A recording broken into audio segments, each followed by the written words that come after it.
முட்டைக்கு expiry data அது என்ன இது புதுசாக இருக்கு. ஏன் முதல்ல அந்த முட்டைக்கு திடீர்னு ஒரு எக்ஸ்பைரி டேட் காலாவதி தேதி முடிவு பண்ணணும். அவங்க இவ்வளோ நாள் என்ன பண்ணிட்டு இருக்காங்கன்னா எக்ஸ்போர்ட்டுக்கு முதல் ஃபர்ஸ்ட் குவாலிட்டி அனுப்பிச்சிட்டு மீதி இருக்கிறதெல்லாம் உள்ளுக்குள்ள உள்நாட்டு சந்தையில் அனுப்புவாங்க. இல்லை பாதகங்களும் இருக்கு சாதகங்களும் இருக்கின்றது. ஆனால் பாதகத்தை விட சாதகம் தான் நிறைய இருக்கு. 7 to 10 பைசா அதிகமாகிறதுக்கான ஒரு சாத்தியக்கூறு இருக்கின்றது.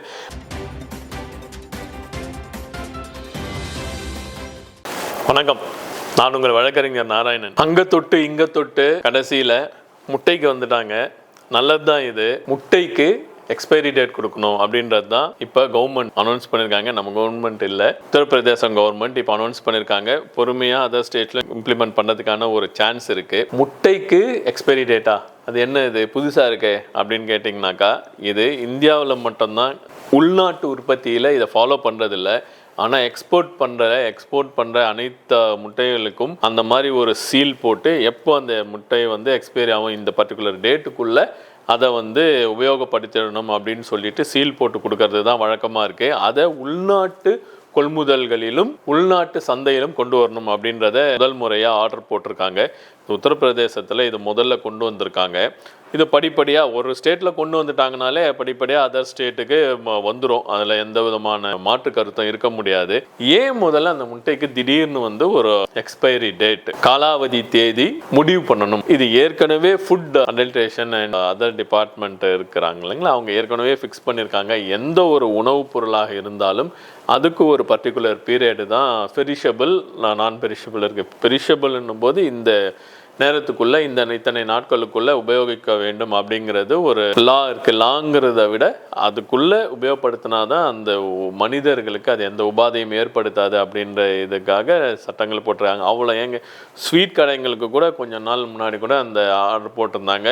ஒரு வாரம் ஃபாலோ பண்ணாங்க. அதுக்கப்புறமா எனக்கு தெரிஞ்சு எந்த ஸ்வீட்டு கடையிலையும் அந்த மாதிரி எக்ஸ்பைரி டேட் போடல. ஒரு வாரம் எந்த ஸ்வீட் இருக்கும். இப்போ பெங்காலி ஸ்வீட்னா அதுக்கான ஒரு சில எக்ஸ்பைரி டேட்ஸ் இருக்குது.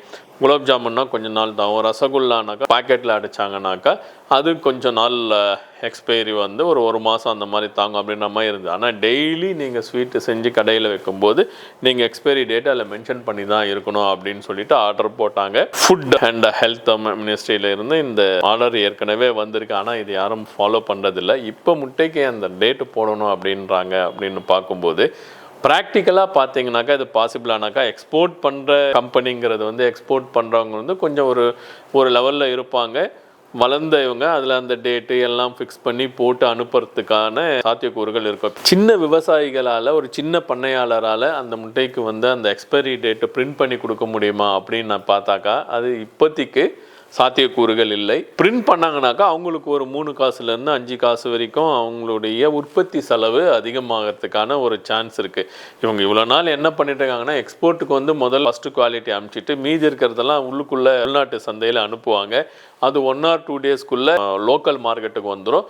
ஒரு வாரத்துக்குள்ளே விற்று தீந்துடும் அப்படின்ற ஒரு கான்செப்டில் தான் இவ்வளோ நாள் போயிட்டுருக்கு. இது கொண்டு வர்றது நல்லது தான், நல்லது இல்லைன்னு சொல்ல முடியாது.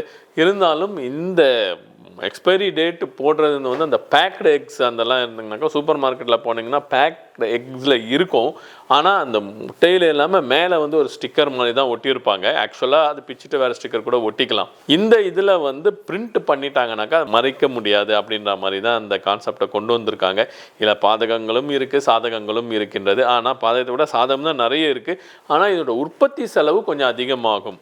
அதனால் இப்போ ஜனங்களுக்கு போய் ஒரு கடையில் வாங்கும்போது இது ஒரு 4 நாள் 5 நாள் இந்த எக்கு தாங்கும், பரவாயில்ல நம்ம வாங்கலாம் அப்படின்னு முடிவு பண்ணி வாங்குறாங்க. ஏன்னா இது சின்ன குழந்தைங்களுக்கும் கொடுக்குறது ப்ரோட்டீனுங்கிறது அந்த எக்கில் தான் நிறைய இருக்குது. ஒரு நாளைக்கு ஒரு எக்கு குழந்தைக்கும் கொடுக்கணும் அப்படின்னு சொல்கிறாங்க. குழந்தைகள் சாப்பிடுகின்ற இந்த உணவில் அந்த ஒரு எக்ஸ்பைரி டேட் இருந்ததுன்னா நல்லது தான்.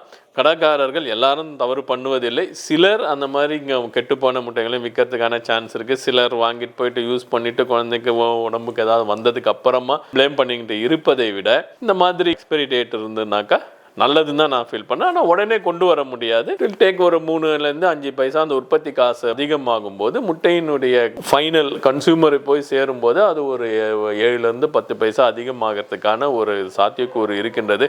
இந்த 10 பைசா அதிகமாக கொடுத்து நார்மல் முட்டையோட வாங்கினாலும் இதை கரெக்டான முட்டை தான் நம்ம சாப்பிட்றோம் அப்படின்றது இருக்குது. ஆனால் இது இன்னும் நம்ம தமிழ்நாட்டுக்கு வர்றதுக்கு இன்னும் டைம் ஆகும்.